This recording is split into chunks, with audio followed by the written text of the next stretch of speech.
but I bought a van with a wheelchair lift so that I can get my dad around. Okay. And so I'm the one that has to drive him.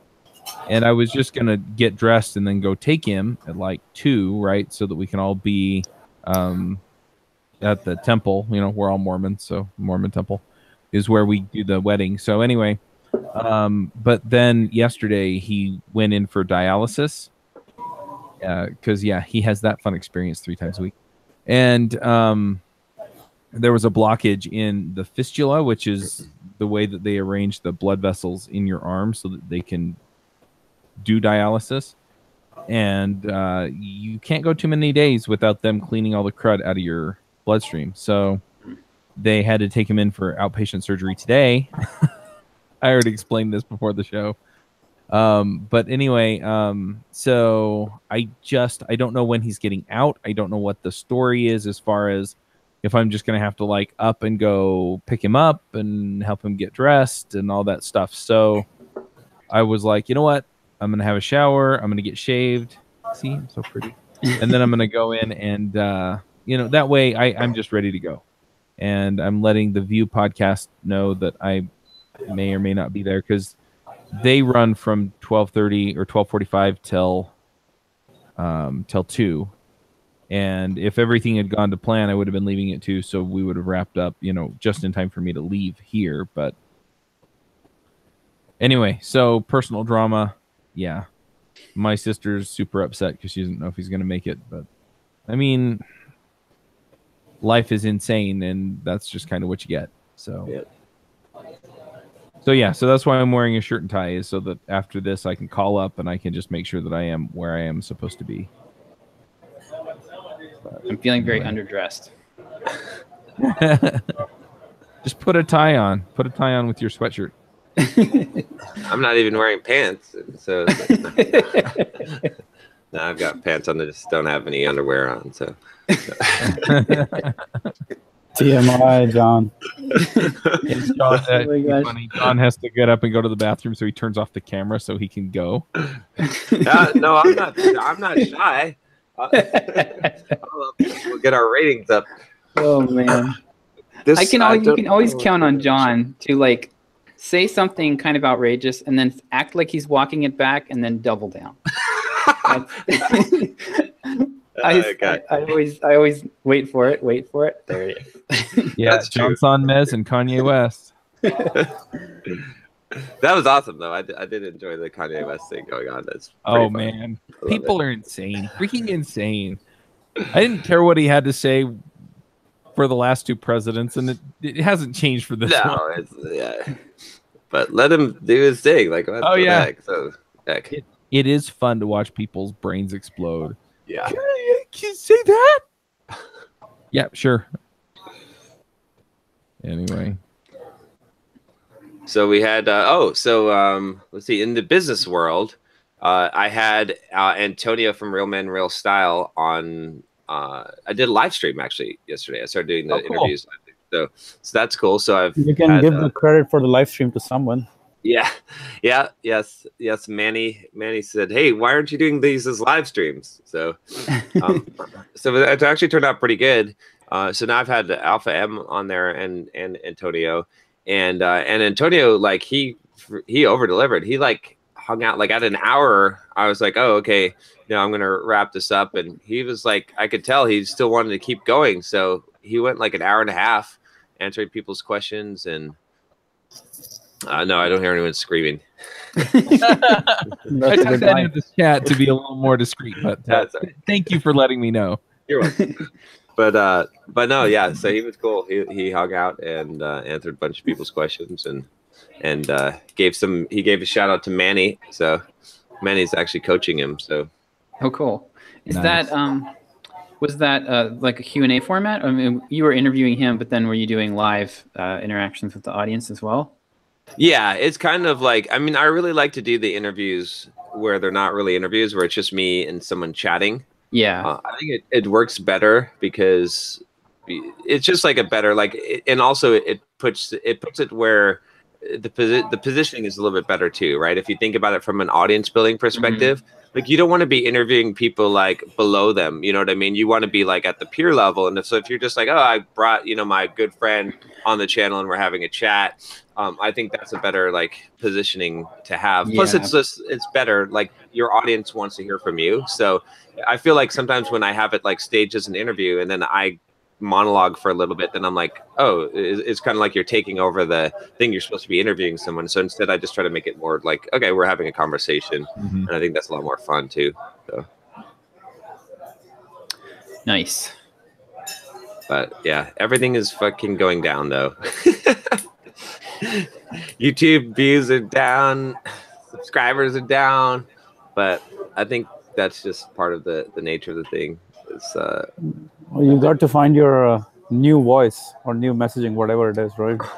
Well, I think it's more of connecting with the audience, like having the because I don't think the voice is really not really changing that much on the channel, right? It's just like the audience is changing over, right, to be more mainstream.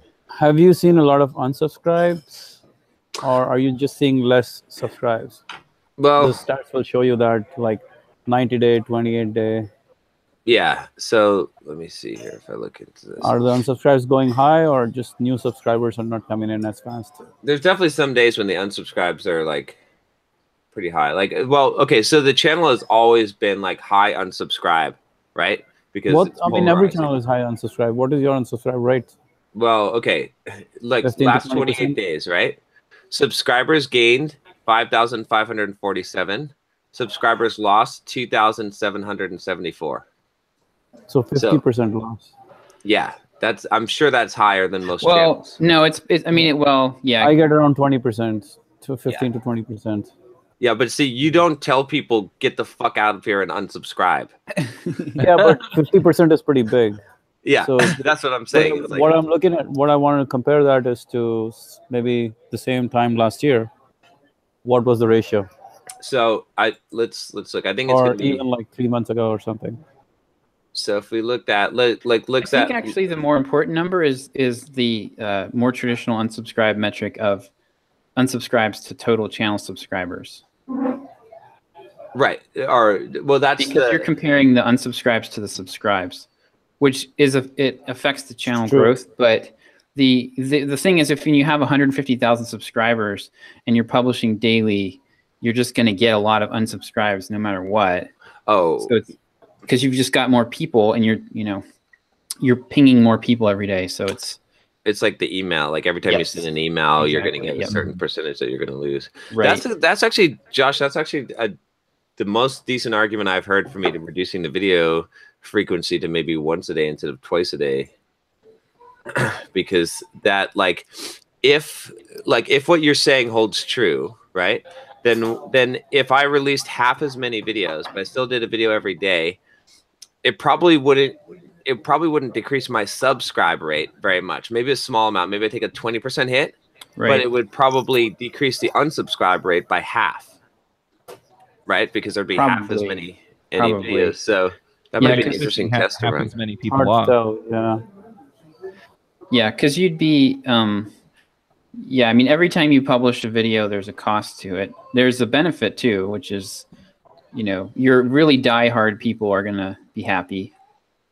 Yeah. But then the question becomes, do you really care about those who are unsubscribing? Because there is another video that you have that is something that you want to talk about, but they don't want to listen about. No, I mean, yeah, I guess it doesn't well, I mean, the whole point is to polarize the audience. Oh, by the way. In which case it would be better if you continue on doing whatever you're doing, because they're unsubscribing. Stats for last year, same time frame. Exactly 1 year ago. Subscribers gained 8,191. Subscribers lost 1,812. Okay, which is a huge. It's a big swing. Yeah. It's not that. Yeah, you can say 1,812 to 2,700 is not that big a difference, given that your channel subscriber growth has been that much as well, right? You probably increased by 50% over the last year this time. Yeah. Right? If somebody subscribes, do they get notified every time you release a video? only if they turn on the bell notification. And then even then, I'm not 100% sure that it notifies them every single time. It's supposed to. No, it doesn't, man. It really depends on how often they click on those, because YouTube stops sending notifications if you're not clicking through on them. I've seen that happen with the channels I'm subscribed to, and even though I have the bell icon for them, after a while YouTube stops hassling you if you don't click on those.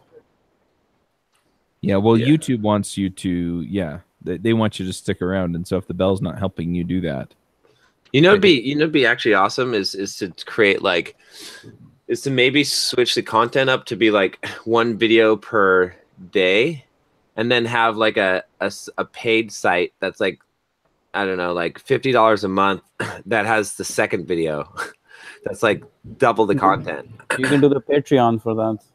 Well, I'm not doing the Patreon anymore because that's like it's so easy to just set up a membership site and have just regular. Well, the membership site should have an objective. You should sell something specific on that. Well, it would just be extra videos. Just get like a Vimeo subscription of unlimited bandwidth and data, and then just get more videos here. But if you're selling subscription, if you're selling like whatever $50, $100 a month, you might as well put a freaking framework around it and sell a tangible result rather than just more videos. Yeah, I guess that's true. I was just thinking like the simplest way to possibly do it. Even simple, like you can take the parts of it that the audience may not. There's only the audience, some part of it that you can sell, maybe business building advice or habit building advice or self-discipline or willpower or motivation, like specific things that you can sell as tangible results. I think you should just stop every video after like 3.5 minutes and sell the other 11.5 minutes. It will kill you. Yeah, I know. The paid 11.5 minutes. Like, by the way, all your videos, the video ends at 3:5. Yeah. By the way, did you check out Alpha Am's videos, man? They're incredible, unbelievable fucking shit, man. Every video is a fucking affiliate deal, and it gets 300, 400,000 views. Yeah. Like 10% of the audience is watching it. He's doing 2 to 3 or 4 videos a week. 10% of the audience is watching those damn things. And every one of them is a fucking affiliate deal. It's not even like sponsorship. It's a straight up affiliate deal saying, go there down below, get this coupon, get this offer with the link. It's like, damn. Yeah. Unbelievable. I don't understand how he's doing it so without getting any backlash from the audience or from YouTube, given how much click away he probably has. Have you watched a lot of his videos? I've been watching. I've literally gotten hooked. Now I can't seem to understand what the fuck is he doing. Here's his format. It's basically like this. Okay, all of his video, like this is like kind of the basic, right? It's like 5 ways, 7 things, 10 whatevers, right? That's it. Okay, so that's the title. It's clearly put in the text and in him showing it, right? Some kind of provocative title, but always like a listicle. Okay, and then in the video, it's always like there's a number, way 1, way 2, way 3, and then boom, way 4 or thing 4 is the sponsored thing. But it makes sense. It's not that far of a stretch, right? So it's like it makes sense for the content. He's crafted the content completely around the sponsored video about what he's sponsoring, so that it fits perfectly in there. So you're like, oh, okay, well, obviously this, I'll need this thing, and then he has the rest of it, so it's sandwiched in there, and that's his basic formula, and it works well. I've seen people try it, man. I've seen a lot of people try that formula. I think Antonio does some of that too. I've seen a lot of other guys do it too. But with this consistency with which he does, like every freaking video is like that. Yeah. Unbelievable. And he still gets such good engagement. I think also like what I'd be curious to see what I think also because he has so many subscribers and his videos are so boosted up in the YouTube algorithm, I would guess that a lot of his views also just come from, most of his videos probably go viral. You know what I mean? Like it's not necessarily, it's hard to believe that many subscribers are that engaged. Might be, but probably also just the fact that he's so big makes it so that his videos surface a lot more often. Yeah. I mean, I would venture that any personality like type brand like you or him are going to have very similar engagement levels. Like there probably are a few people that are really standouts that might have off the charts, but I think it's usually, I mean, I see this with email, like it's usually pretty consistent. Like once you get to a certain point. So I think you're right. It's probably mostly organic traffic that he's getting. I don't understand it, man. It is unbelievable. I haven't seen anyone yet do it. Well, step one, build a 10 million user YouTube channel. So. I don't think that's not the step one. Maybe it is, but I don't think that's. He has 3.5 though. But still, okay, yeah. Even at 150K, you have a lot of subscribers. It's not like you wait till million before you do that. If the video is viral, who cares how many subscribers you have, according to John's theory? It's a good, like, he's also positioned himself very well with a very good naming and niche, right? Because so his channel is called Alpha M, right? And so if you think about that, right, like it's going to garner, like the name itself is going to garner a lot of guys that are like, oh, I want to know how to be an alpha male, right? Like there's going to be a huge section of that. But that's not really what he talks about. But it doesn't matter because that audience is still going to watch those videos because of the name. Then you've got the other audience, which is just like men style and men grooming and men like, fashion type of thing, which they don't even know what the Alpha M means, right? They don't even care because it's just all these things that guys want to know, right? So he pulls from both of those, which I think is what helps as well, which is definitely helped him to grow the channel. But the number of affiliate deals he does on that shit is unbelievable, man. That's the thing I'm like still scratching my head around with the engagement he has. I mean, all of those things are true, like what we're talking about.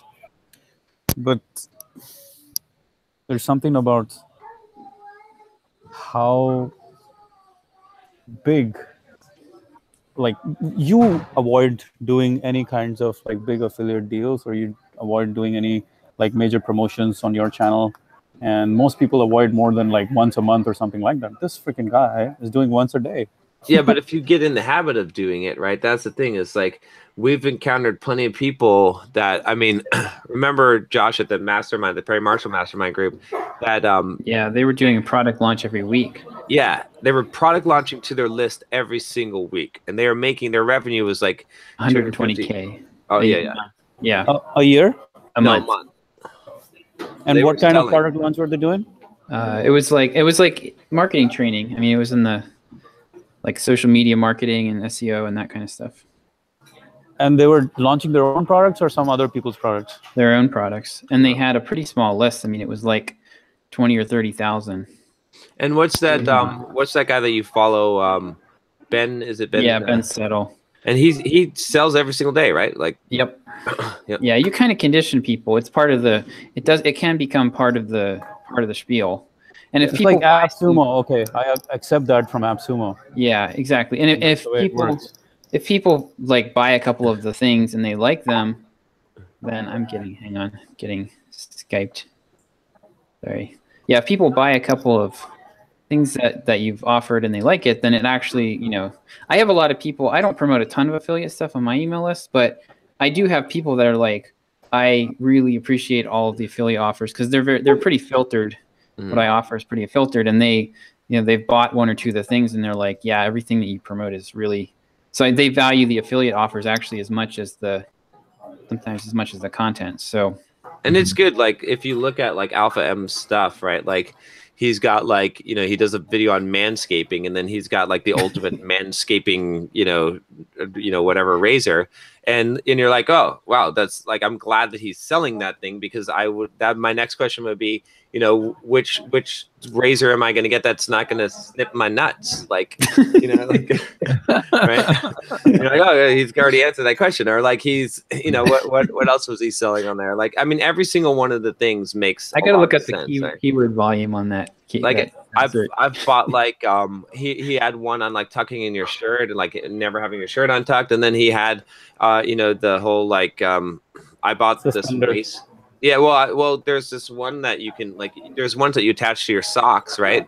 And then there's one that that's almost like just a cinch belt, and you just wear it at your underwear level, and it keeps your shirt down. And so like those things, it's a value add almost like for a lot of his videos when he does the plug. But it's because he's carefully selected both what he's promoting and the content, and it's all, and also like just the match, right? If you're a guy who's into style and fashion, and then all of this stuff is like stuff that you're like, oh, I want to know, I want to buy this stuff, I want the recommendations. So it's not like you're forcing something down someone's throat. So Yeah, I mean, yeah, it is amazing. And why aren't you doing it? We also don't know, we don't know what the inside looks like either. So that's one caution I'd throw out. Like, it could be that he's doing these and actually not making very much money from them at all, and his growth trajectory is so great at this point with 3.5 million subscribers that it doesn't matter. Like, he could actually be hurting himself, but he's just got so much momentum that it doesn't really matter. Yeah, I mean, it's usually a good metric. Like, a couple of things you can watch in YouTube to see if it's hurting is how many views you're getting within a week or 2 weeks or within a month, and what's the like ratio and what's the comment ratio, right? Like ratio per video.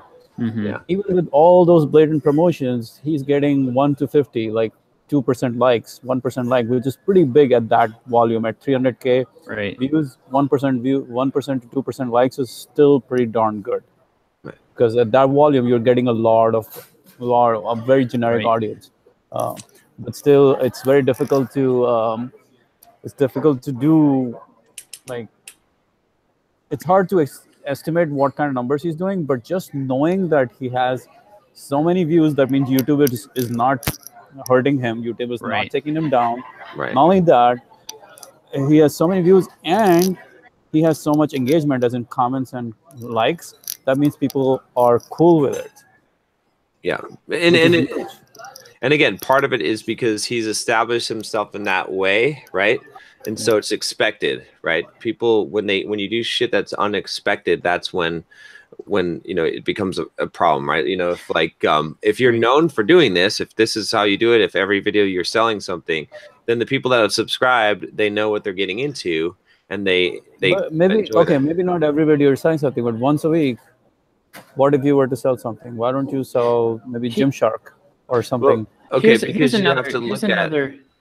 Here's another difference, okay, in his market. I haven't seen all his affiliate, what all he's offering, but from what you guys have described, mostly products, not products. Yeah. Yes, exactly. So what he's doing is sort of similar to, so when you're in the consulting niche, you can give away the how, like the information, all day long, because they still are going to want to hire you to actually do it. Yeah. When you are in information, if you're giving away too much how, people aren't going to buy it. They're much less likely to actually buy from you. So what he's doing is he's giving away the how, and to actually do anything he's talking about, you need the products. Right. For a lot of it, right? I mean, you're going to need, like, if he's teaching you about manscaping, like, you're going to need a tool, right? So he's making it easy for you to actually to take the next step, versus like, pitching somebody's book or pitching a course or something. Like, that's a different that's the same thing as what you're talking about, the other guys who are doing a social media and marketing course that they're selling. So it seems like people are selling. It's not that they can sell whatever they want, is what's happening. Well, that's in email. Email's different. Like, this is a completely different dynamic. Yeah, I mean, we're making exceptions in different places for different channels. But no, I mean, Josh is right. Like, every time though, he's telling you the tool to do the thing that you need to do, right? That like, because you've gotten these 5 tips on how to best like style your hair, and it's like, hey, I bet you need the styling gel to do that, right? Like a pomade. So he's selling that. So it makes it's more of it's less of an intrusive sale, because it's a tool to help you. Yeah. Like, you're already here wanting this thing, and here's the tool that's going to help you do it. But I mean, but regardless, like don't know what if the you went cost into for- like okay, if you went into not Macy's, but what's the high Nordstrom's, right? Nordstrom's, yeah. So when you go in there, the guy like from what I've heard, like they kind of lead you around and they pick out all this stuff for you. That like you're just like okay, I'll take that. But if he was like, hey, I have this $300 course, right, on how to dress yourself, some people would probably bite on that, but it's not going to work the same way. Well, it could be different. So that's what he does, right? Different offerings on different days. He has his courses too. He sells courses on his website too. He has email list and all that stuff.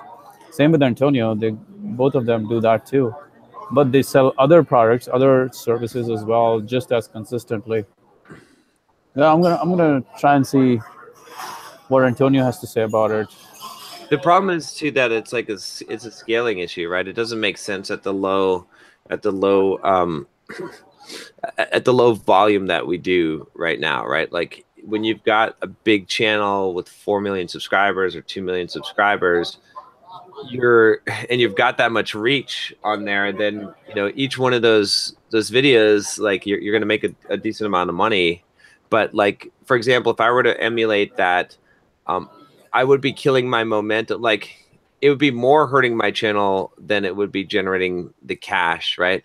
So, there's an argument to say that, and I think Josh had mentioned this before, is like, if he didn't do any of this, any affiliate promotion, would he grow his channel faster right now?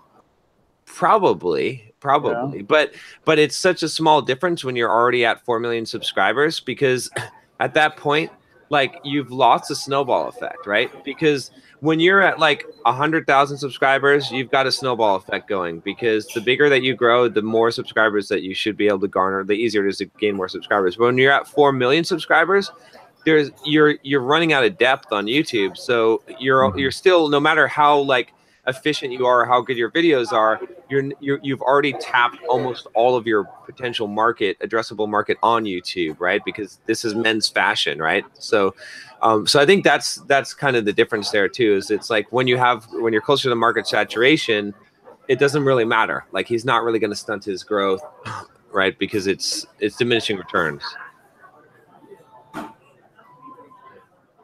Interesting. It'd be interesting to look back and see what he did when he made this transition. Yeah. If he hasn't done it all along, but yeah, I'm definitely very interested. Though it's very hard for my channel to do something what he's doing. But personality guys, that's why I'm like more on like John, because it's a personality channel. It's very easy to do something like that compared to some of the other stuff. It's better to grow first, though. I think more so, right? Like what I've been thinking about is like getting to 1 million subscribers. When I get to 1 million subscribers, then what I do with the channel, right? But like I don't want to do anything to hurt the growth. Like I mean, okay, so let's say I could do stuff like you're saying, and I could make like $3,000 a month, or even $5,000 a month, like promoting stuff. That'd be kind of the max, I think. Like. It's not worth it. Like it'd be like to sacrifice the growth of the channel. It's better to get up to like 1 million subscribers and make $50,000 a month, right? Then who cares if you're stunting the growth of the channel a little bit, because you're making $50,000 a month.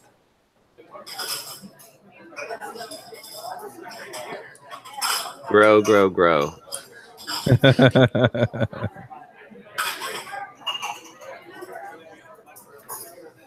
Nice.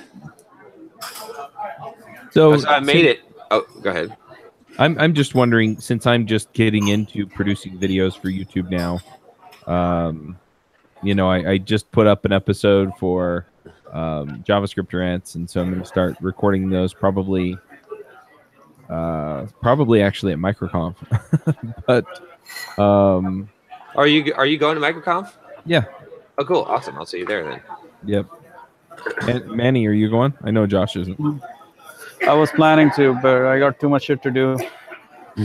Some of us are not retired yet. Yeah, hey, I'm producing 2 fucking videos a day. Your job as a YouTuber, and I'm retired and I'm producing 2 videos a day, motherfucker. But where's the business? Yeah. Anyway, so what should I be doing? Where's the affiliate deals, John? Yeah, John. They're coming. So I guess my question is as I'm getting this ramped up, I'm probably going to be producing a couple of videos a day, or releasing a couple of videos a day. How do I get things to grow? I mean, I'm assuming the podcast kind of worked this way where just producing regular content kind of drove a lot of traffic. You know, it brought a lot of people in. But are there other things I can do to make that pick up more quickly? Collaborations. Yeah. SEO. On YouTube. SEO on YouTube. Mm-hmm. Yep. Yeah. Do get a keyword research tool and start and learn how to do that. I mean, like if all of your video titles are keywords that you pull out of Google, that's going to be that will get you probably traction faster than anything, especially when you're just starting out. Yep. Also, thumbnails with girls that like not quite in a bikini, but like kind of like girl next door looking girl with like kind of just a little bit of a low cut, like just where you're like, I kind of want to check out that bit. Like that's like if you look at like people's channels that have gone viral, a lot of times it's like, oh, it all started when he made this one video with this thumbnail of this girl he interviewed on the channel, and it was just baity enough. Like it wasn't like a girl in a bikini washing a car where you're like, oh yeah, that's a clickbait. Like obviously I'm not going to click that. But it was like just like, okay, this is kind of innocent enough that I could watch this at work. But I'm really curious. So that's the other big. I'll just unbutton my shirt so that it's kind of there we go. Yeah, I you know, because you know my man boobs, you know, that'll right anyway. But so they can see like half of your tattoo, you know, there. Well, that's all good advice, and I really like the keyword idea. That's a process I can put into place. John loves doing SEO videos. Yeah. Yeah. So the cross promotion, is there any other way? I mean, I'm going to be emailing my list, and hopefully I can get a few people to cross over from there. But well, promote it on your podcast. Yeah. Yeah. I've Well, been talking about it on the podcast for a couple of weeks. This podcast is sponsored by my YouTube video. Yeah, the problem is my sponsorships are filling up. That's terrible. No, you can just, That's awful. you can just talk about it as in like just sell it on the podcast. Yeah, I'm planning on doing that, but yeah. We should do a live stream on my channel too. I should do like an interview chat with you because a lot of my audience obviously will be your audience. Yeah. And then, but we can angle it of like the entrepreneurship idea. Like this is what the real life of a media mogul mafia man is like. The Mormon media mogul mafia. There we go. So, but no, I think that would actually work pretty well because a lot of people would be interested. Yeah, because I mean, no, who else has a podcast empire, right? So, well, the other thing is then so at MicroConf, you know, I have some time on Wednesday. I probably have some time on Sunday, so I'm going to record some videos then, and I'm hoping I can get maybe a week's worth out for the different channels or playlists or whatever I'm trying to hit. Yeah. And then because they're going to be really short videos. But yeah, then we could pull that off and hey, there's some content already up and people can go get what they want. I'd also like to do some from like Microsoft Build. And so I'm probably going to do the whole, hold your camera up and, hey, this isn't my normal format, but I'm standing here with John Papa and we're going to talk about whatever. So, yeah. I'll be back in a minute. All right. Well, yeah, let's do some kind of collaboration. Yeah, definitely. So, Josh, I just completed my longest fast ever. Oh gosh, how long? I broke it this morning. I started fasting Monday night.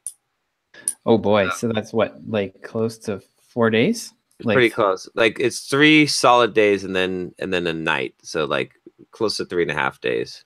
Yeah, when you say fast, are you like getting broth or Nothing, just water. Just water? Just water and coffee. Okay. So no calories. So yeah, with I had 2 kickboxing sessions and running in there and 1 weightlifting session. So, but I went scale weight on Tuesday. It was 241 pounds. Scale weight this morning was 224 pounds. Wow. So almost a 20-pound swing. Like, was that like a 16-pound swing? Wow. So pretty crazy. So do you does that generally happen when you fast and then you put some of it back on when you start eating again? Yeah, I mean, you're going to lose a lot of water weight, right? Like I was pretty full up on Monday, so that generally happens. But it's funny, the scale, just like the, you know, how we're suspecting that there's some kind of algorithm that's wonky in because the scale put me at like a higher body fat percentage this morning at like 13.6%, which is obviously not the case. So I think like based on, it does some kind of, it's not just using the bioimpedance. It's saying, okay, if you lost this much weight in this much time, then you couldn't have lost this much fat. So, right. Yeah, it's like, they're definitely not giving you the raw numbers. They're giving, it's the manipulated version. Yep. Super. It's annoying. I would much rather have the raw. We're probably in the minority on that. Right. But yeah, I think there's some kind of like smoothing algorithm in there. Yeah. So that top 50 coding interview questions blog post seems to be, I don't know if it's like picking up SEO traffic or if it's just like picking up like Facebook and like share traffic, but it's doing well. Yeah, that was another one. So I've cherry picked now.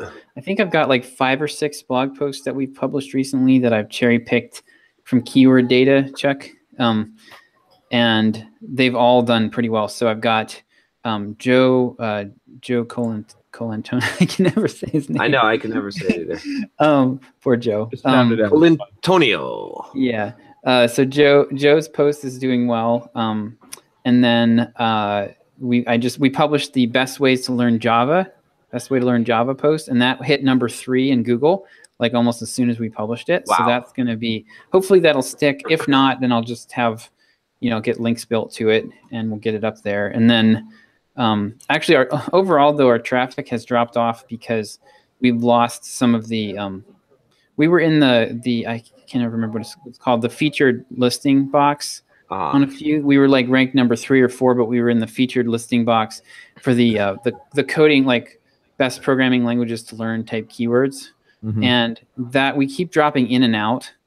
So I need to get that nailed down to where we're at number 1, and that'll be huge. Like that'll really blow our traffic up. But it'll be like, we'll go from like, we'll swing like, 10 or 20,000 visits a week based on whether we have that or not.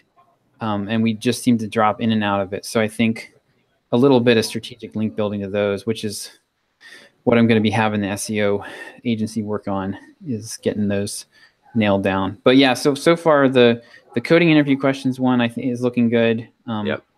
And we have one coming out about code reviews that I think is pretty good. That one I actually paid for. So it seems like, like giving. Oh, and I've got one that I'm really excited about. I asked the writers group if anybody wanted to do a post about JavaScript interview questions. This keyword gets 29,000 searches a month, which would be like that. What keyword tool are you using to find this? ahrefs.com. It's paid. It's $99 a month. Usually the SEO tools are pretty expensive, but yeah, you can get Ahrefs. It would be worth it for a few months, Chuck, to just get the subscription, and you can plug in a site. So like you could pick some website that talks about JavaScript, plug them in. You'll see everything, all the keywords that they're ranking for. Why don't you share the subscription? What was that? Can you share the subscription and split the cost? I guess we could do that. I guess we could do that. It would be a little. We just have to work that out, but yeah, it's a good idea. Yeah. But yeah, it's super. It's pretty easy. It's pretty easy to do that kind of research. So I'm finding that if I can just, but yeah, anyway, this JavaScript interview questions keyword it's not very competitive either. So if we publish a post, I think we're going to hit the first page almost instantly, and probably we can get it up to #1 without too much trouble. But I had a guy, the guy that picked it up is seems to be doing a fantastic job.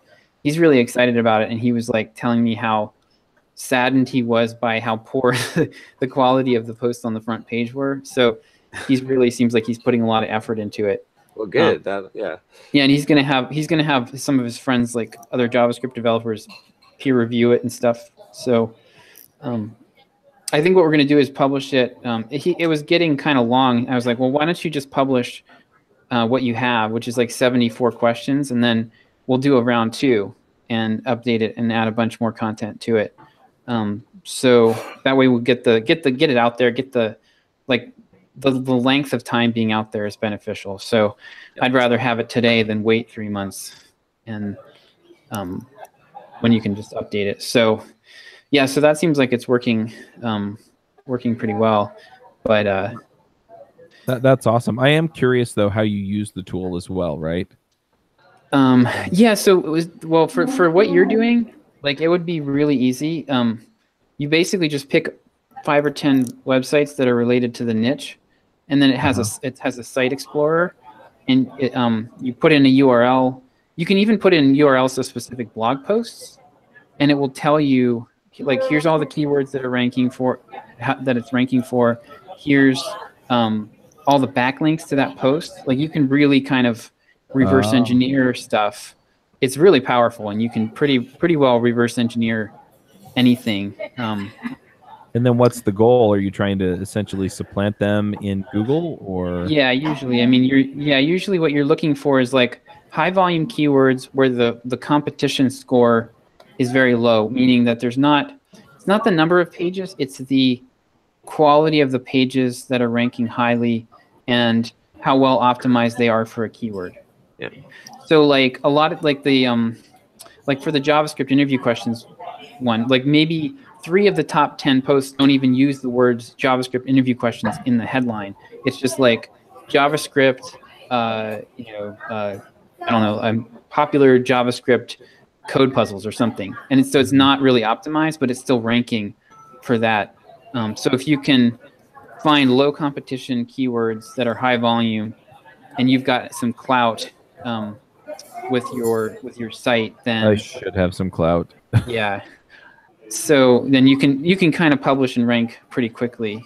And then with YouTube, there are some SEO tools, but I think that there's some pretty good correlation between what you see in Google overall and what you see on YouTube. So you can use it.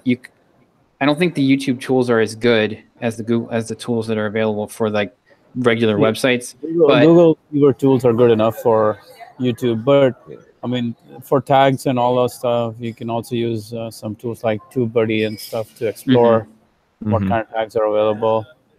TubeBuddy. Are you using VidIQ, John? What do you use VidIQ for? Yeah, we've got VidIQ and TubeBuddy. What do you use VidIQ for? Gosh, I'd have to ask Rodrigo what he's using it for now. I mean, I was using it before for the stats. Like, I mean, I still use it to look at the stats, but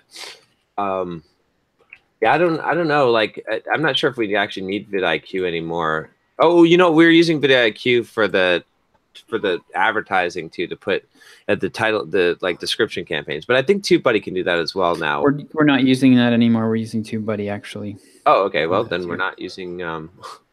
Yeah. I couldn't really see why I needed VidIQ for most purposes if I had TubeBuddy lurking. Do you feel like you need both? I think TubeBuddy probably does. I'm just looking at VidIQ again to like refresh my memory of it, but I think TubeBuddy is probably a superior tool at this point. We should do a video creators meetup in San Diego with the TubeBuddy guys again. Yeah, we should definitely get them to. I think there's a couple of guys, Owen Hamsat, Pat Flynn, a few other guys that we can get to come to that meetup. And then we can do like collabs between them as well. So yeah, I think a collab is more than an interview though. Like, interview is good, but collab is different. Collab is when their video is on your channel, your video is on their channel, and they're talking about something very specific, because that draws a lot more cross pollination than interview does. Yeah, I mean it's it's just hard. Like it's hard to do like effective collabs, right? Like to know what are you gonna, how are you gonna do? Let's say Antonio Real Man Real Style, if he created a video for you for anything related to style in your world or men's confidence and style, it would probably draw a lot of traffic for him as well. That's While true. you were Well, doing something along those lines for him, about personal confidence or something. that's true. Yeah, that's a good point. Yeah, maybe swapping the videos is a better. I mean, That's a really straight up collab that doesn't really need that much. yeah, I'm doing a video for his channel. He asked me to do a Yeah. video for his channel, so I've got to actually do that, and Yeah. and I'll see how well that does. Did you meditate today? So I have to say, okay. Oh, you missed the part. So I broke my fast this morning. I made it till Okay. this morning. So that's the longest fast, 3.5 days, basically a straight fast. Weight went from 241 to 224 in 3.5 days. So I meditated the last 2 days in a row. I missed that one day and then the first day, but it's been working good. It's been working good. I was like sharp. I was fresh. I'm already like even today I feel much better. It's like I'm clearing out the junk out of my head, the residue. Yes. So I haven't meditated yet today because I had a late start, but I am going to do it today for sure because I'm not going to miss it. So yeah, I like it. Try to go to the level 2 so that way you can see if you can hang on to that one without falling asleep or something. yeah, I Because did it the has- level 2 yesterday. I Okay. was gonna do the level 3 today. So Oh, okay. Well, before you go to level 3, try to do level 2 without the audio. I mean, so level 2 without the audio is just focusing on the breath, right? Just So bringing whatever it. I told you, but Yeah. do it without my guidance now. Try Okay, to do yeah. it all by yourself without my guidance. See what happens then. Yeah. Okay, yeah, that's okay. I can do that for sure. So Did you launch your course then, Manny? No, because freaking John came up with a brilliant idea. Totally sidetracked everything. Okay, what was the idea? What did you guys John end up said he's gonna experiment with the meditation course to see if it works. And if Okay. he likes it, then he might promote it on his channel. But that means there's only so much launch time window of opportunity for him to experiment, right? So now I had to delay it just so that he can freaking experiment. That's why I'm on his case every day. Did you do it? What do you think? Did you like it? Did you not like it? I'm like, I have to hold his feet to the fire here. By the way, the Tim Ferriss interview on Tim Ferriss has been going high on meditation over the last probably year or so. I don't know if you guys have been watching it, but in Tribe of Mentors, he said when people ask him what's the one thing that yeah, most of the people do, what's one commonality, one common habit amongst all the high achievers, he said almost 80% of them do some sort of mindfulness meditation. yeah. And then he went on to say the one that he's now practicing are TM and Vipassana. He actually says that. Yeah. So Vipassana, the one that I teach, is exactly the one that he's been now very high on for the last couple of years. So that's a big one. It's a big So big you need for a YouTube video where the thumbnail has him on there, right? yeah. Actually, it's like so what yes, the meditation technique that Tim Ferriss uses, right? And then yeah. that'd be good. I like it. So exactly, I love it. I like that title too. So I'm actually I just started downloading a bunch of videos. I'm gonna do an Evan Carmichael style video, Evan Carmichael / maybe Charlie, like charisma on command / video, where I'm gonna take snippets from Tim Ferriss's videos where he talks about the different things about meditation and all that stuff, and I'm gonna put it all together Nice. for meditation for forwarding the meditation work, and then at the end I'll tell them how they can get something for free, like get a guided meditation audio for free. So I'm excited about doing more of the Evan Carmichael style video. It's going to take a lot of effort. I was just looking at the pain that involves with cutting and like Yeah. having to say specific things right before they say specific things. And Evan is almost like hands off. He's like, these are my top 10 here, and boom, boom, boom, boom, boom.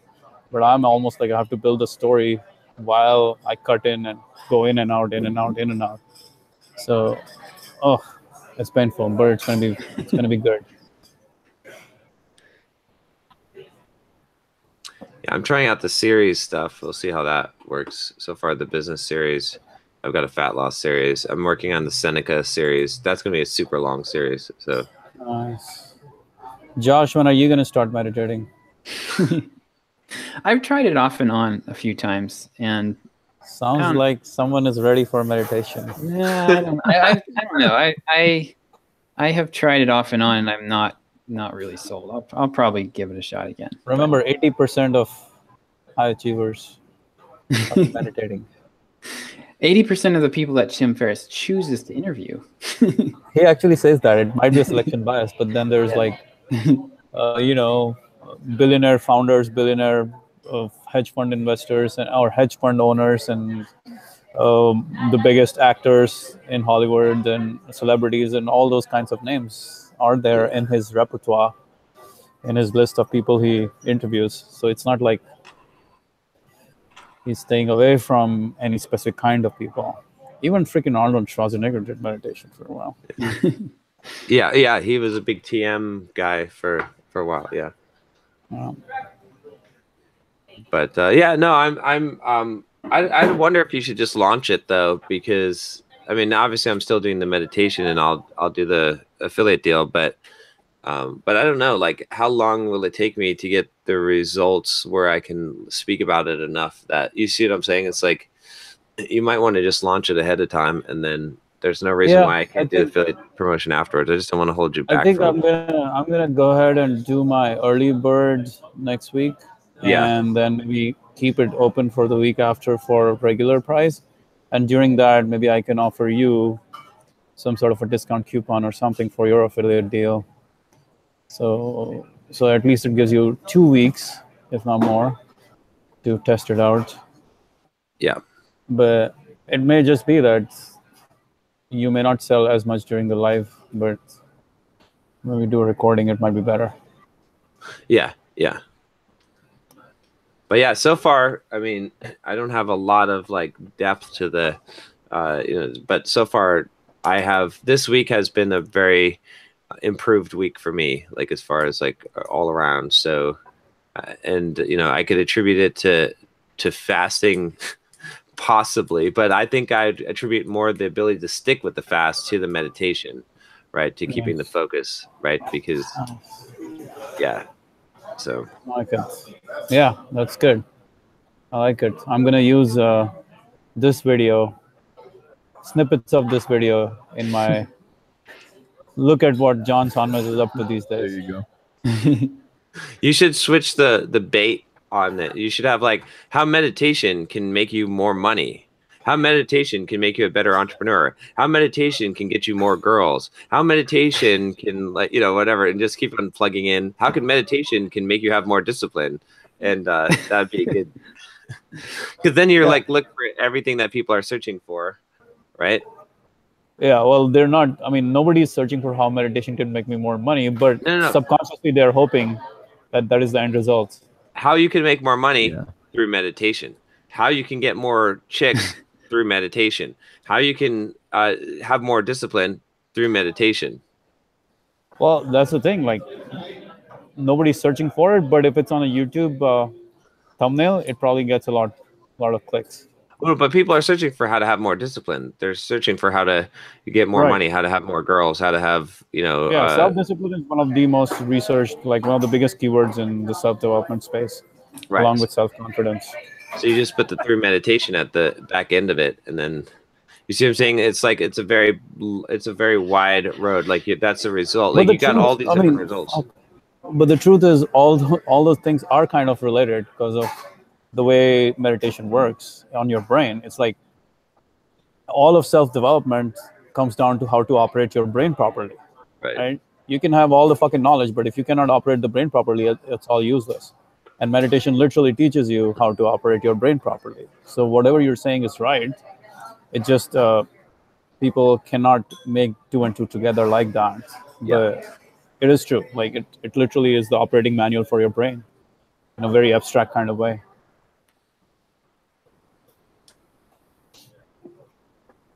So Josh, now that we know the culprit is John for why Simple Programmer has been struggling over the last 2 months.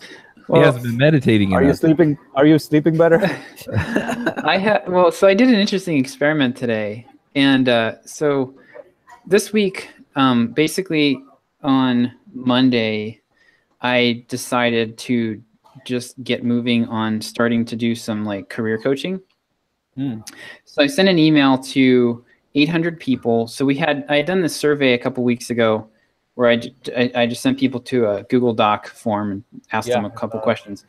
So I sent an email to the 800 people who opened and clicked on that survey. And I just said, it was like a 100-word email. It was like, it was from John. It was like, hey, I get way more questions for coaching help than I can handle. I'm thinking about offering this service. And if you're interested, hit reply and I'll connect you with somebody on my team and we'll talk about this. And I got like a 4% reply rate to that email.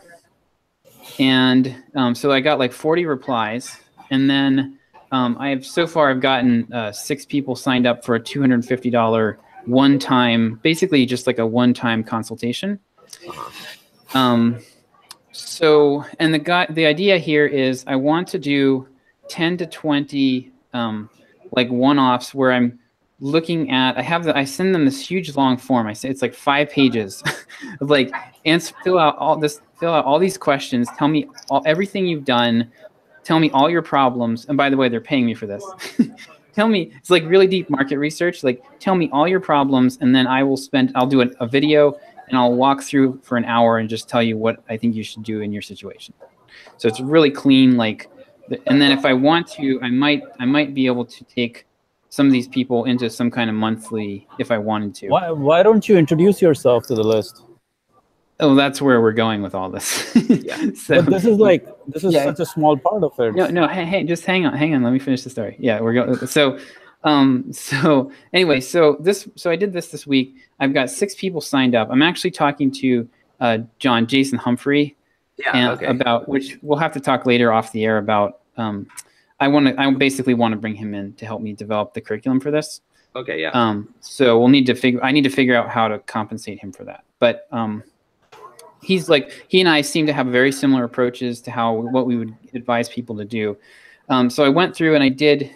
I've done one of these already. I did it yesterday, and I think it went really, really well. I felt like I was able to give the guy very clear direction. He's trapped in that I have to.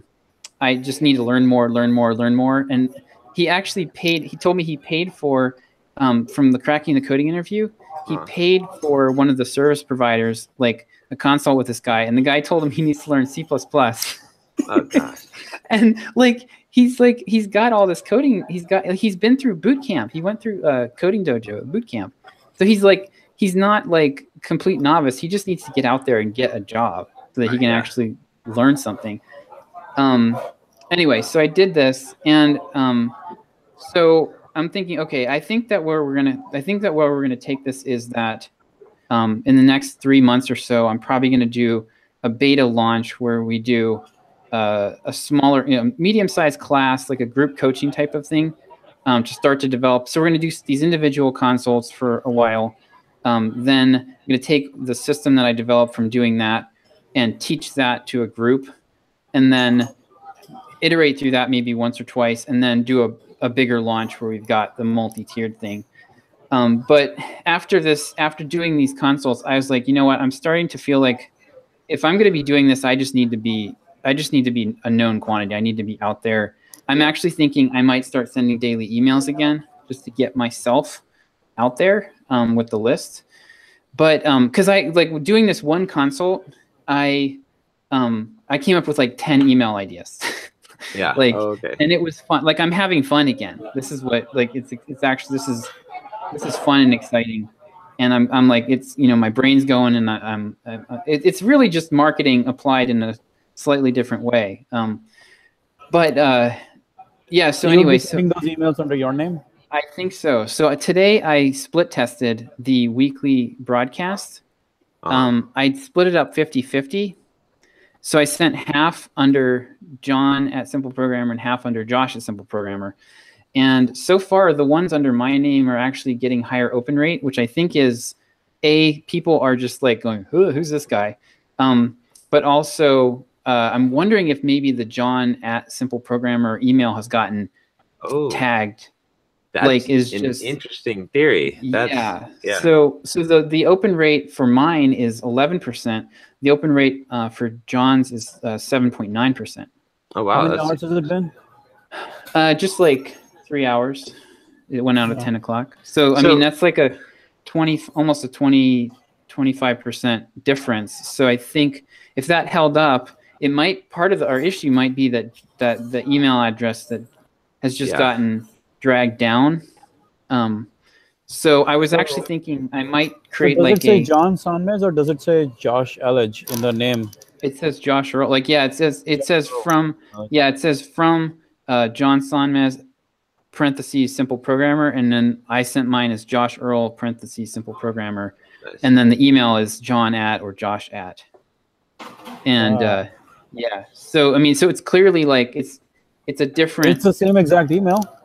Yeah, same email, same subject line. Everything else was the same. Because it's a newsletter, because it's not personalized. Right? Yeah. Well, it is signed. I actually updated it. There were a couple places where I put my name at the bottom, and then I rewrote one or two of the blurbs that were referencing John's videos, so they were in third person instead of first. But yeah, I might actually. I think that what I might do is just make the switch next week to where these are always going to go out under my name. Yeah. And then that's like that would be like just a baseline. And then as I get into these consults, just start doing, regular. Hey, I got Josh Earl. I got the Josh Earl email. You go. Open and click on it. Drive my radar. By the way, it's funny you're doing by 1%. I've got a video coming out so we don't cross wires. Okay. For the first time advertising my coaching services, because I had a couple of clients that, like Jason, that basically like either like graduated or like cut down to like lower. So I've got a couple of slots open. So I basically, it's like, okay, well, if I send out a video, I should be able to fill I've basically got 2 slots. So I'll be able to fill those 2 slots. So they'll probably be emailing John at Simple Programmer.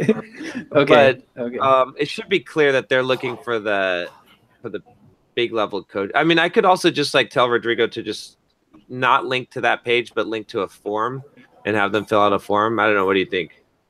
Either that, or it might be time to just set up John at johnsonmez.com or something. Yeah, that's true. I should probably do that. Okay. But yeah, either way, I mean, that's cool.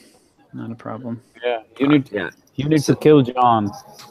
So if you see some of those, you might want to query them, like if they're, I mean, they'll be expecting like coaching from me. So so I think it should be clear in their email. But I'll try and like maybe send them to a form for now, because I already recorded the video. I didn't put any email address in there. So okay. Yep. Yeah. So I'm thinking that I mean, if you did, are you like you have a timeline by which you'll be 100% Josh?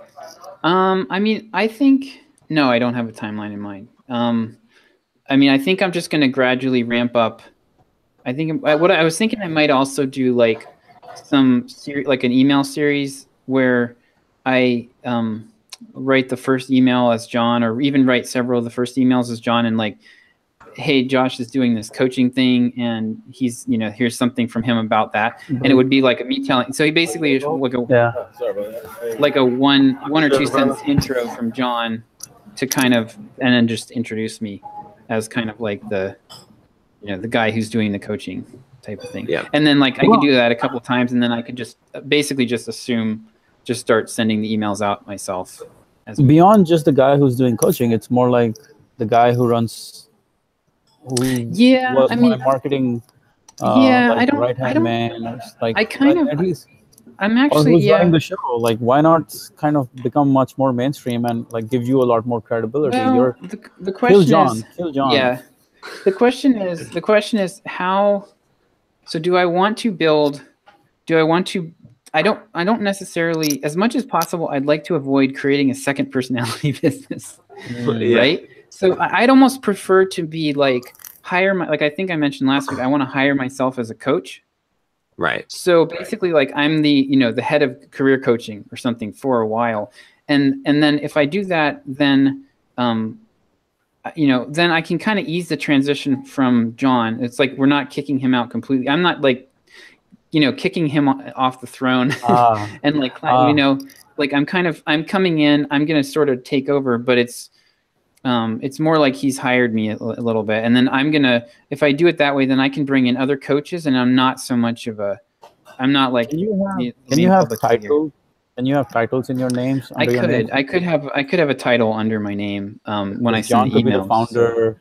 You could be the head of marketing or head of career coaching or something like that, and then you can bring in another name who is head of something else, and they can also send emails, which would be an alter ego of John again. So then John is dead for real. Yeah. I like to be the chief visionary. Yeah.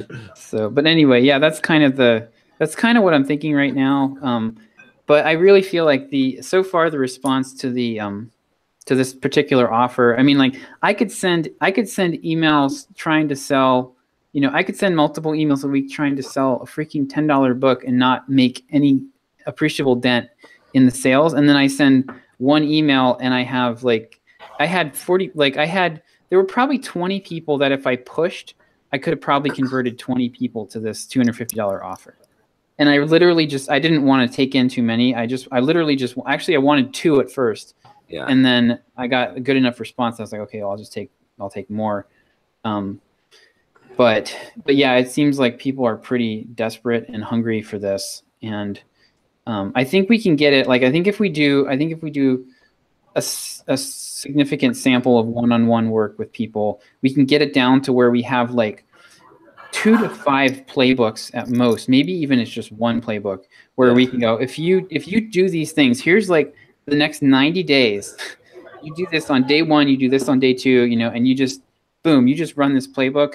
And if I do this with 20 people and 3 of them end up getting jobs, now I've got some testimonials.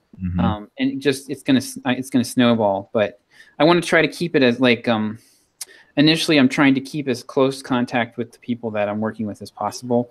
So like the next step would probably be group coaching, and then given the size of your community and it's all programmers, I'm sure there are people who are like highly accomplished in different fields of their endeavors. Yep. And you can literally ask like the list for like, hey, do you want to be a coach for simple programmer? Well, that's where yes, that's where I'm going. So Jason, I think what I will be working with Jason on. So Jason's he's like one of the top coaches for Thinkful. And so he's seen like how to set up a boot camp, which is what I want to do. Right. So he's like he's got kind of like the background doing this, and he's got a pretty good track record with it. And so I'm thinking I would like to work with him initially, just me and him probably doing most of the coaching and the content. And then once we get it down to a system, then we can bring in other people, and just hand them the playbook and say like, here, just help. And you can pay them like $20-25 an hour to do that. Yeah. And, and then it's like, so we're building it's not a passive income business, but it's a business that I can step away from that will run itself. It becomes it's a services arm of Simple Programmer. Exactly. Yep. From there, then you're within stone's throw away from the consulting arm, right? Yep. So I like this. This is good, and it is automatable to a degree that you're hiring other people. You just have to. You're gonna have to. I'm gonna have to hire good people, but yeah, it is. I mean, it is, and like the thing is, you're a feeder. Like all these boot camps, like this guy I was working with this week, he went to one of the boot camps that we've promoted in the past, and he's like, he went through it and he graduated. And now he's kind of bitter because he spent 2 months looking for a job and didn't get any. Got like 2 interviews and no, and that's it. And like he's like thinking he needs to go back to, go back and learn something else. And so these boot camps are churning out these people, and they need a next step, and there is no next step. really. Right. I mean, a few of the boot camps have figured out how to actually work with people beyond graduation and get them jobs, but a lot of them, it's just kind of like you graduate and now you have a certificate. Yay. Right. Yeah. So yeah, so that's kind of what I'm thinking right now. And so I've had a couple calls with Jason, and he seems pretty interested and pretty fired up about it too. So anyway. Yeah. But yeah, like everything it. else is crashing and burning, so I gotta get moving. Sales seem to pick up a little bit. A little bit, yeah. It's definitely better than it was, but it's not. We'll see if it bounces back. If not, then this will be something I think that I could see this becoming like multiple 6-figure launches per year. If we did like a cohort model, I could see this easily being like a 6 figures plus kind of thing. What do you mean? 7 figures, rather. I mean, just like this, if we can get this program put together, like a 90-day program. Yeah, 90-day, like a boot camp essentially is what I want. Like a 90-day program you go through. It's very scripted out. You get help along the way, handheld along the way. I think we could kill it with that. Like, that would be. We could launch it 4 times a year. If other people are able to make money off of the boot camps you're selling, why not you? Mm-hmm.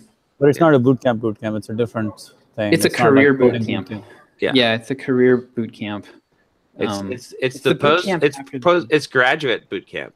It's right. Well, the SEALs have like buds, and then they've got another boot camp that they do, like a second kind of like. This is brilliant. We'll see. I get it now. This is brilliant, man. This is brilliant. Right? It's like it's a higher level education. Like you finish the boot camp and then you go here. You take another boot camp. Damn. Yeah. But this one is focused on the actual career, because the boot camp you take is to learn how to code, right? I mean, maybe they have a little bit of career development stuff. And then this boot camp is the one that teaches you to get the job and to work in the environment, like the soft skills side of it, right? That is what you need the next step. And that's, have you guys considered creating a job board? We tested that. It was. I mean, that is for that to work. I think it would be a major effort. It's like the sponsorship thing. Like it could work, but it would be a lot of work to make it worthwhile. Isn't it? So, what's his name? The guy, the AI guy. That's what he's doing. John, what's his name? Satya's competitor guy. Shit. What's his name? Adrian. Yeah. Adrian. Oh, okay. Isn't that what he's doing? He's a job board now, big time. I don't know if he has it. Does he have a job board now? I mean, his main thing is his products that he's launching. The high image. What Satya is saying is his job board is a big thing now. Yeah, I mean that would make sense for sure, but.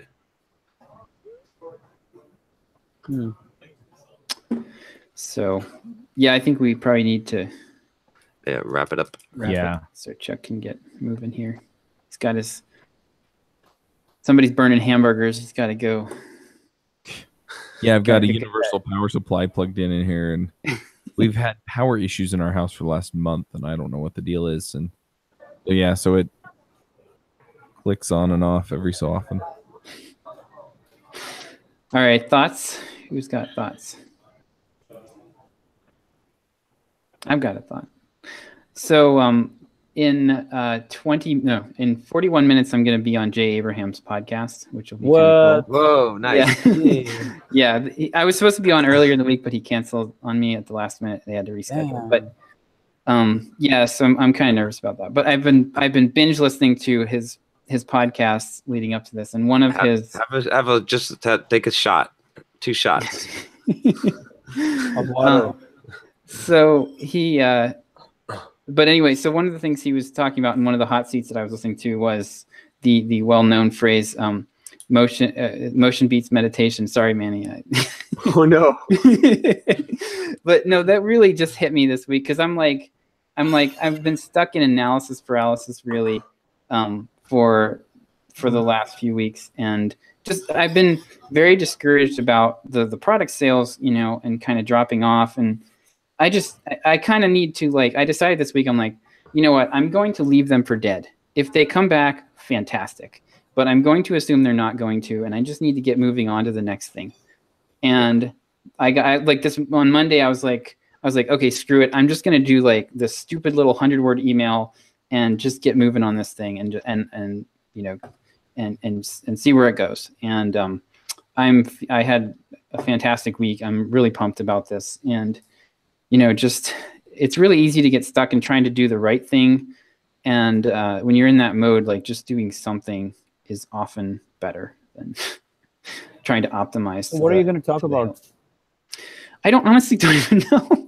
Yeah. I mean, I think it's going to be email copywriting kind of stuff, but they haven't given me I'm a little nervous about it, but he's actually a really good interviewer, and he's like kind of a little bit of a grandfatherly figure. So does he know you?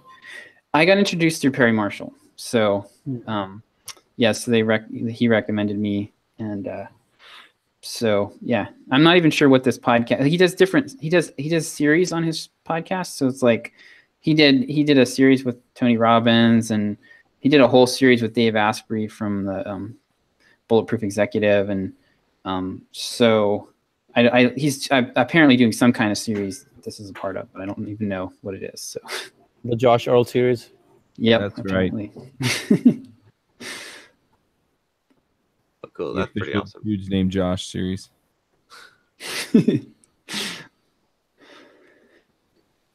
Awesome.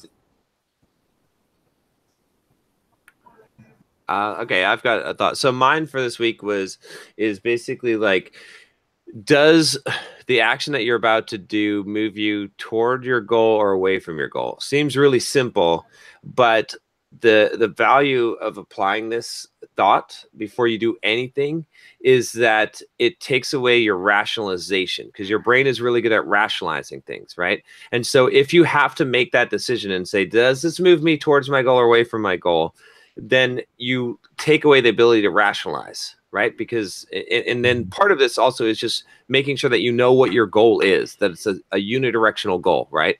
So, you know, the application of that for me this week was, say on Wednesday, right after I had done the lifting, I was doing the fasting. I'd fasted all day Tuesday, and on Wednesday I'm like, oh, should I break the fast or not?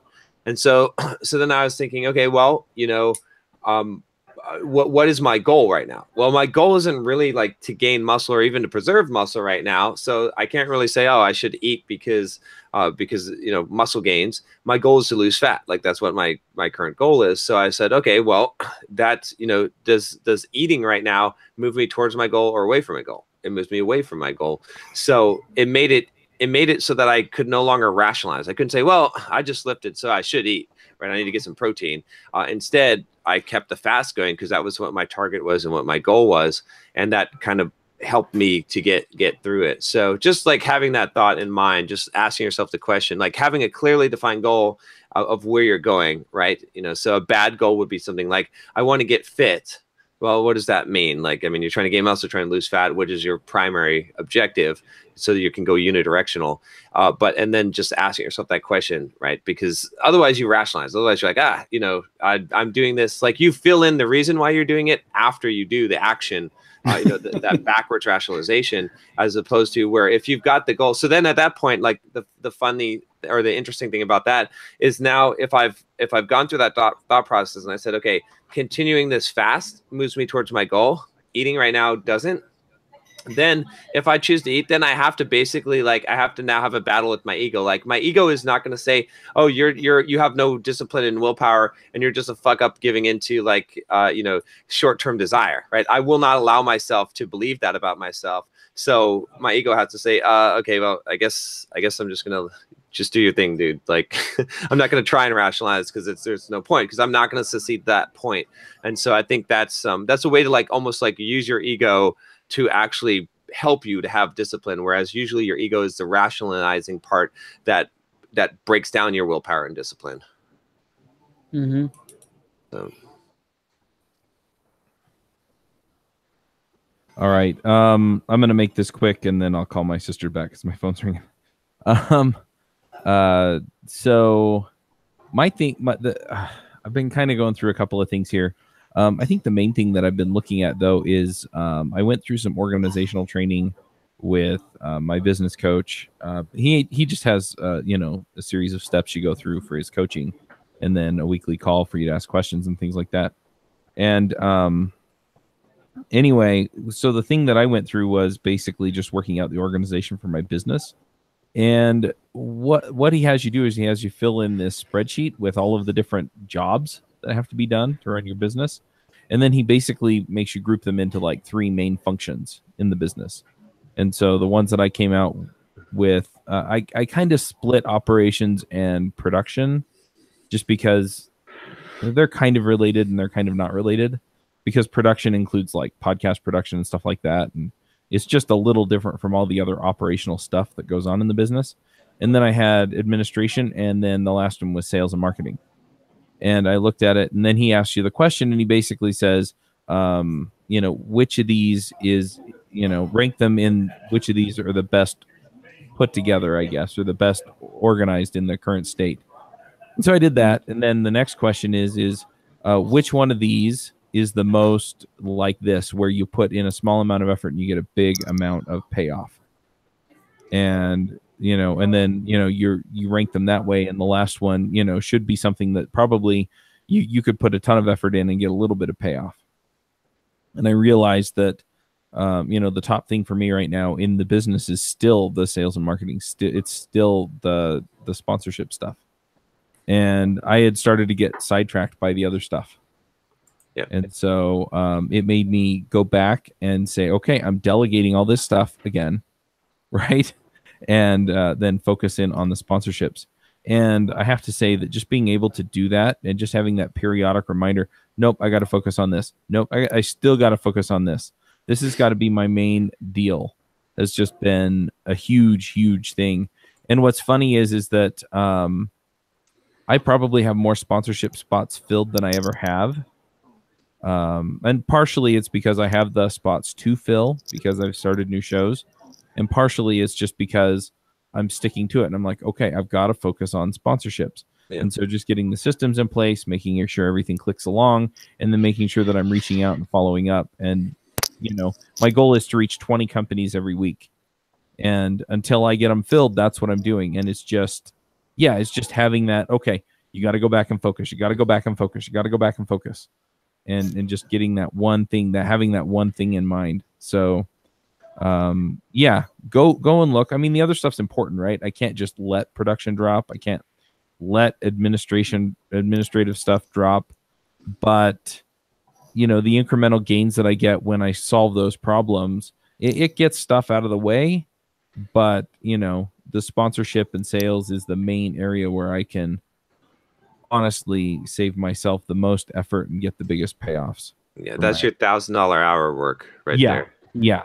And I mean, the production stuff's probably $300 an hour work, but if I'm spending time working on the production, I'm stepping over dollars to pick up dimes. Yeah. All right. That's good. I like it. So wait a minute. I know Manny's. Manny's is going to be meditation over movement. I have 2 separate thoughts. One is there are so many like cliches in this world out there. Like just because people say something doesn't mean it's true. But I'll let you guys decide which specific thing I'm talking about from today's conversation. But there was something about that. Can I just play that back for like half the people I talk to in life? The second thing is the idea of structure leads to freedom. We've talked about quite a bit, especially when John was thinking of killing himself.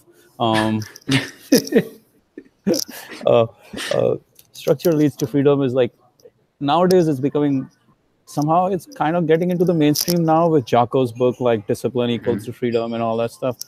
But still like very hard to conceptualize for most people, hard to like put it into practice in day-to-day terms. Like what the fuck how do I do it? And one thing I'm finding now is like I started living my life in Pomodoro. And what that means is I literally just like, all my work is Pomodoro, but even outside the work, it's another Pomodoro. So let's say I'm done with like 5 Pomodoros and I just want to chill out. I'll start another one for 25 minutes. I can just do whatever the fuck I want, but it's still within that time constraint. So it doesn't feel like it just bleeds into my whole day or into my whole life. I have the liberty, that freedom to do whatever I want within the structure of that Pomodoro.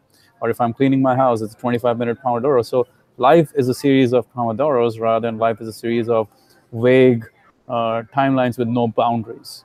Because without boundaries, it becomes very, like, the mind becomes a mush.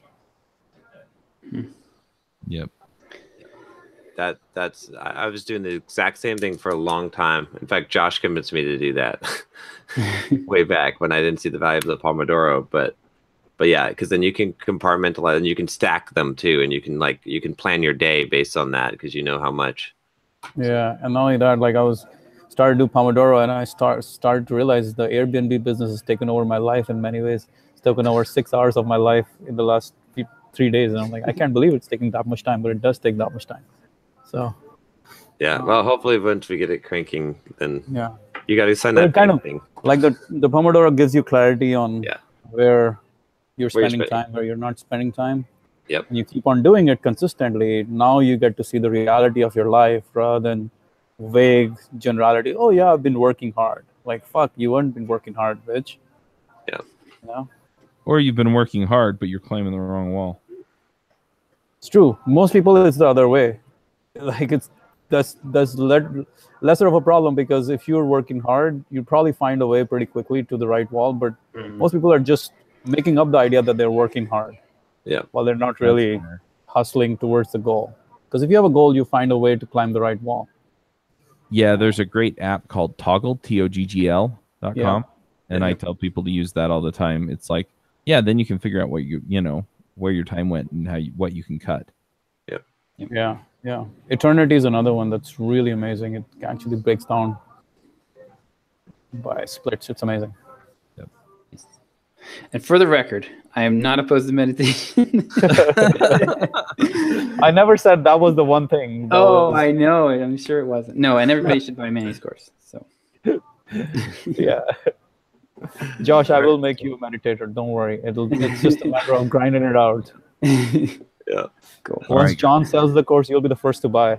I've got to jump off, but I will see So you John all gets the affiliate deal. All right. All See right. you, Chuck. And See you John, guys. I'll see you at MicroConf. Yeah. All right. All right. See you Bye. guys. Yeah. Bye. Josh, you're not going to MicroConf? Oh, Well, he's gone. All right. He's gone. We'll All right, end the buddy.